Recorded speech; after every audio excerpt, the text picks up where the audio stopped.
ఆరోగ్య సమస్యల కారణంగా హైదరాబాద్ సోమాజిగూడ యశోద ఆసుపత్రికి వెళ్లిన కేసీఆర్ అక్కడే ఉండటం తెలిసిందే. సోడియం నిల్వలు తగ్గినట్లుగా వెల్లడించారు.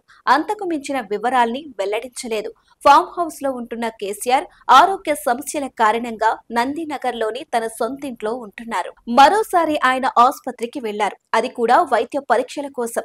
సాధారణంగా వైద్య పరీక్షలంటే కాస్తంత సమయం తీసుకుంటుంది.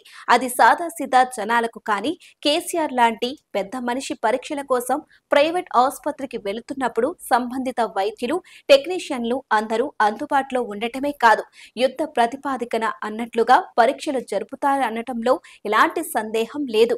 కానీ పరీక్షల కోసం ఆసుపత్రి వెళ్లినట్లుగా సమాచారం బయటకు వచ్చిన నేపథ్యంలో అందుకు 9 గంటల సమయం తీసుకోవటం ఏమిటి అన్నది ఇప్పుడు ప్రశ్నగా మారింది. ఉదయం 9:30 ప్రాంతంలో యశోద ఆసుపత్రికి వెళ్లిన కేసీఆర్ పరీక్షలన్నీ ముగించుకొని సాయంత్రం 6:30 గంటల ప్రాంతంలో ఇంటికి వెళ్లిపోయారు. అంటే మొత్తం 9 గంటలు. వైద్య పరీక్షల కోసం ఇంత సమయం పడుతుందా అన్నది ప్రశ్న. వైద్య పరీక్షలు అంటే కేసీఆర్ కు ఎలాంటి పరీక్షలు చేయించుకున్నారు, ఆయన తాజా ఆరోగ్య పరిస్థితి ఎలా ఉంది లాంటి ప్రశ్నలు తలెత్తుతున్నాయి.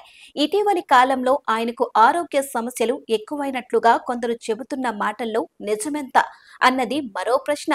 ఇలాంటి సందేహాలకు ఎవరో సమాధానమిచ్చే బదులు మీడియా ముందుకు వచ్చి వివరాలు తెలిపితే అనవసరమైన కన్ఫ్యూజన్ ఉండదు కదా అన్నది ప్రశ్నగా మారింది. కోట్లాది మంది ఆరాధించే అధినాయకుడి ఆరోగ్యంపై క్లారిటీ ఇవ్వటం అవసరమే కదా.